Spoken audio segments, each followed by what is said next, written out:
Jennifer Nash, and I am born in New Jersey and lived most of my life in Pacific Palisades, California.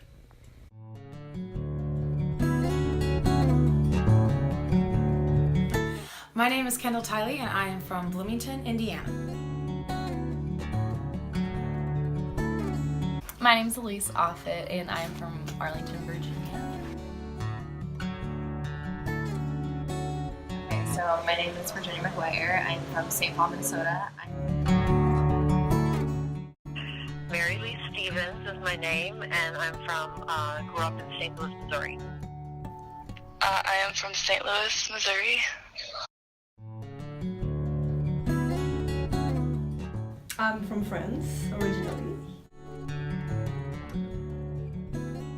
So I was born in Belgium, and I lived there until I was about 6 years old. And then my citizenship is from Burundi. After Burundi, we stayed there for 5 years. Then we moved to Ghana. So we moved around West Africa. So we moved around every 5 years.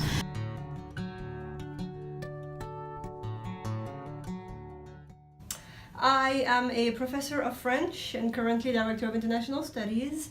How do I get to this? I came to this country in '96, and I had a master's degree in English, and I thought that instead of teaching English in France, it would be better for me to teach French here in the US.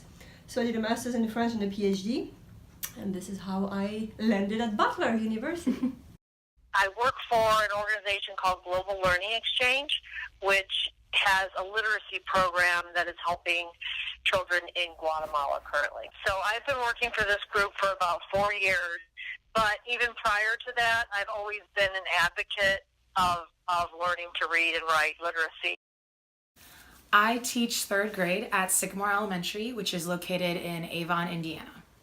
I am studying elementary education. I go to Butler University. I am majoring in international business, finance, and Chinese. My job currently is that I'm the Director of Admissions, Enrollment Management, and Financial Aid at a K-12 international and day program school in San Anselmo, California. So right now I'm teaching here at Butler. I'm also affiliated with IU Bloomington. I'm a freshman at the University of Wisconsin-Madison, and I'm studying English and Environmental Studies.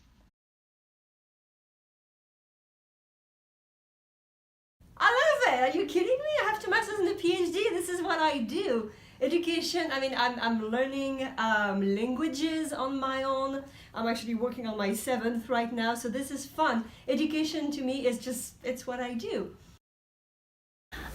Education has been a huge part of my life, especially in the sense that where I was from, it was very important in our community, so everyone was really allowed to grow and thrive. And I went to a Spanish immersion school, so I got to learn Spanish from a really young age, which has helped me leaps and bounds in my actual everyday life. Education has always been a really important part of my life. I come from a long line of educators, including my father, who's a professor at UCLA. So it's always been ingrained in me from a very young age that education is the key to your freedom, both financially and in terms of quality of life and in giving back and in service to others.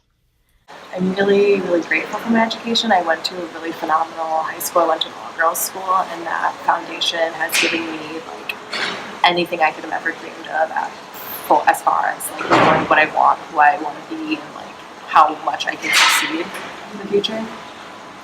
Education, I know that it has changed my family tree. It has given us more opportunities. I can't imagine not being extremely interested in my own path of learning, and I think that I had that from a young age, just wanting to learn and having the opportunity to do so, and it's just unmatched, I think. Usually, okay, obviously not all the time, but for the most part, I did enjoy school, and I found it to be fun, and I liked learning, and I almost saw it as a form of escapism to be able to go and engage with teachers and to learn about things that I actually care about.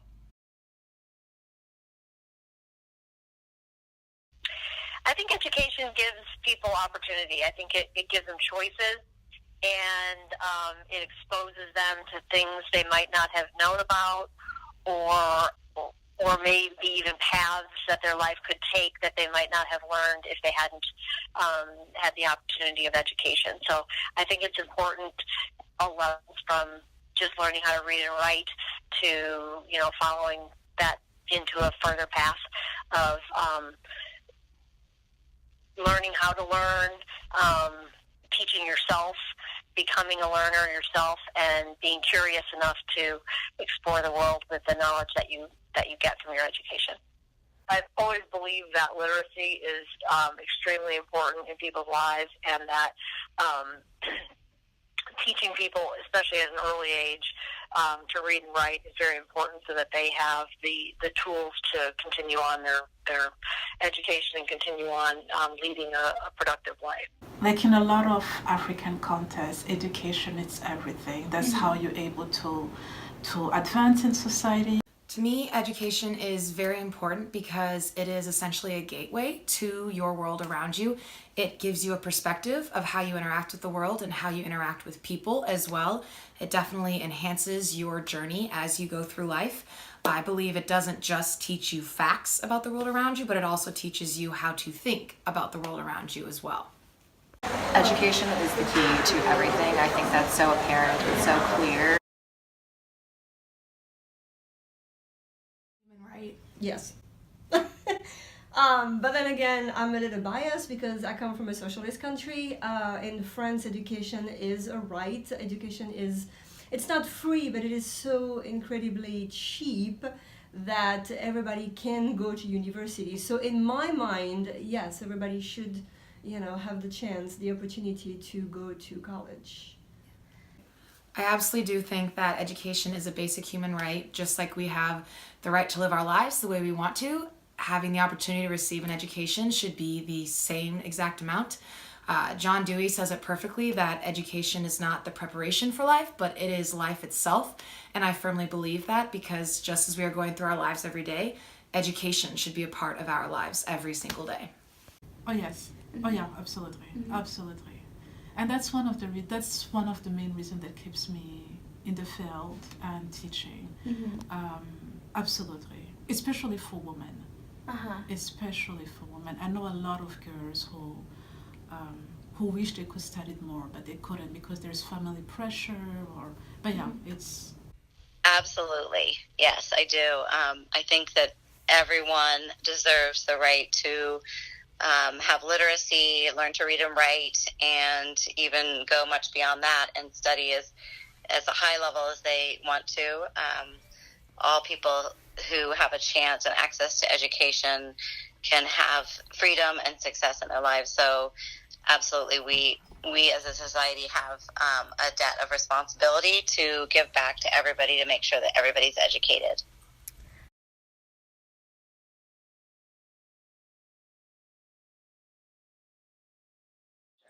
Yeah, quality education is everything. So, and let's say in the setting of like the United States, it's really, really important that we have public education. It's really important that we fund public education.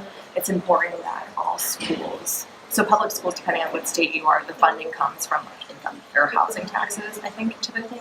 And it's important that just because you live in the public schools in the rich neighborhood get all the new textbooks and the iPads, it's important that we give all access, all areas, all neighborhoods, equal treatment, equal access to good books, good schools, good teachers, because it's typically the kids who are more disenfranchised, the kids who live in poor neighborhoods that really, really, really need that access to education. What's going to have to happen is political change and social change so that we start shifting the way that we see women and the way that we see these opportunities, because education shouldn't have to be a privilege.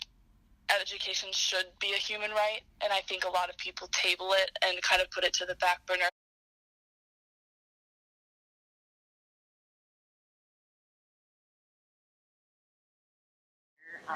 Educating girls is the best way to let someone escape poverty, escape sexual harassment, escape domestic violence. Wow, that it would be an incredibly different place. a little bit hard to quantify that, partially because the girls that I work with who wouldn't have otherwise had access to education, and that we've brought to our school on full scholarship, are so incredibly powerful, and so passionate and so service-minded and so appreciative of their education. But given all that, they're so powerful that it's, again, hard to even quantify how the world would change. But what I know is that the girls that I see who haven't had a chance to have an education and we've given them one have gone out and done amazing things. Even in the 4 short years they've been with us in high school, they've started organizations, they've started service clubs, they've worked in social justice, to look at root causes of inequity around the world, either from their country or their community. So this is just a tiny, tiny, tiny drop in the bucket, the small school that I'm at, but if every girl was like the girls that I see at San Domenico, the world would be a much more positive, service-minded, socially just, healthy place. I think that people would have, girls in particular, but people in general would have a better choice. They would have choices, as opposed to, so if everybody had education, high school and then college, then they could do whatever they wanted. They would have more opportunities, more choices to do other things. Yes. Okay, for each additional year that a child in a developing country stays in school, their earning potential goes up 10%. And for girls, it's up to 20%. I definitely think that if girls did have access to education all the time, this battle of equality between the sexes would not be as prevalent as it is to this day. We have had many struggles of equal pay and being qualified based on your gender. And I think if girls always had that opportunity to receive an education, we wouldn't have that issue. If we have more women that are educated, they can be rising and be those figures of representation for other girls. And so I think that by educating women, you're just going to keep creating a cycle of empowerment and of women rising up and being brought to the table. Educating women would solve so many problems. I think if we gave women the skills that they already inherently have and taught them better and gave them more access to things, you would learn how powerful you really can be, and we would solve so many world problems, so many political problems. We could create real change if we educated every woman. For girls, definitely more assertiveness and also more, especially if you grew up in a religious background. I went to Catholic schools. I grew up in my family, half is Muslim, half is Catholic, so there is all these messages about how you should be as a woman, and education challenges that. And it's great, yeah.